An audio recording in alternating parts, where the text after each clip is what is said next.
রিক্সা চলে যাবে হসপিটালের ওইদিকে, ওইখান থেকে শুরু করে এরপরে হচ্ছে মেতিল দিয়ে পুরাতন বাজার দিয়ে ওই কেজির মোড়ে উঠবেন, ওইখান থেকে মেতিল দিয়ে আবার ব্যাক করে কেজির মোড়ে পৌঁছে সব ইনশাআল্লাহ।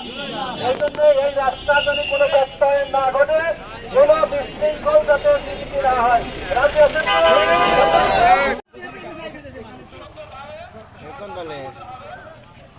শ্রমিক দিবস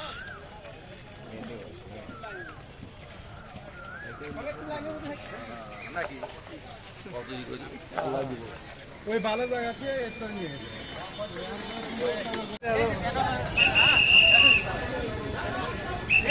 ন্যায্য অধিকার আদায়ের জন্য দাবি তুলে ধর্মঘটের ডাক দিয়েছিল।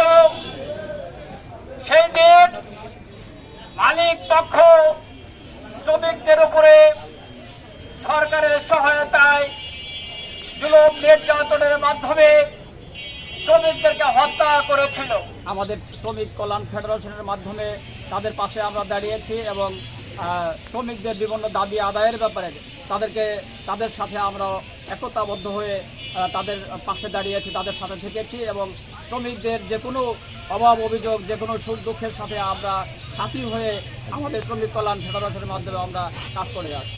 বেতিল দিয়ে ঘুরে এসে এখানে এনায়তপুর কেজির মোড় প্রেস ক্লাবের সামনে যে এখানে সমাপ্ত ঘোষণা করা হবে।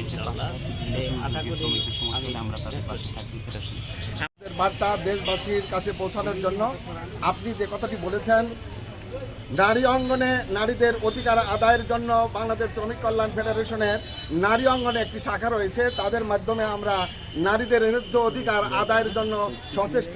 আমরা বিভিন্ন সময় বিভিন্নভাবে নির্যাতিত নারীদের পাশে দাঁড়ানোর জন্য চেষ্টা করি। অসহায় দরিদ্র নারী শিশু তাদের পাশে দাঁড়িয়ে তাদের শিক্ষা কার্যক্রমের জন্য আমরা বিভিন্ন পদক্ষেপ গ্রহণ করে থাকি। শিক্ষা সামগ্রী, তাদের উপকরণ আমরা বিলি করে থাকি। তাদের সুশিক্ষার জন্য সর্বদা আমরা তাদের পাশে দাঁড়ানোর জন্য চেষ্টা করে থাকি। বাংলাদেশ শ্রমিক কল্যাণ ফেডারেশন একটি ইসলামী শ্রম নীতি বাস্তবায়নের জন্য চেষ্টা চালিয়ে যাচ্ছে। আমরা আপনাদের সকলের সহযোগিতা কামনা করছি, যাতে করে আমরা আমাদের এই জমিনে, আমাদের এই বাংলাদেশে একটি ইসলামী শ্রম নীতি বাস্তবায়ন করতে পারি ইনশাআল্লাহ। মূলত শিশু শ্রমিকরা যাতে কাজ না করে তাদেরকে স্কুলমুখী করার জন্য আমরা চেষ্টা করছি এবং যাতে করে যারা এই জাতীয় কাজ করছে তাদের বিরুদ্ধে আমরা যাতে ব্যবস্থা নিতে পারি, এজন্য আমরা চেষ্টা করছি। যে বৈষম্য বিরাজ করেছে, এই বৈষম্য বিরাজের কারণেই বিভিন্ন সময় শ্রমিক আন্দোলন করে বিভিন্ন মিল ফ্যাক্টরি বন্ধ হয়ে যায়।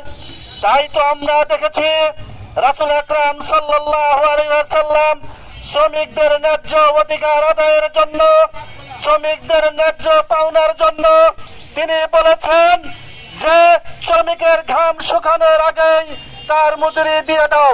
যদি সেই মজুরি আমরা এভাবেই দিতে পারতাম, তাহলে বাংলাদেশ সহ গোটা বিশ্বের কোথাও শ্রমিক এবং মালিকদের সাথে সংঘর্ষ হতো না।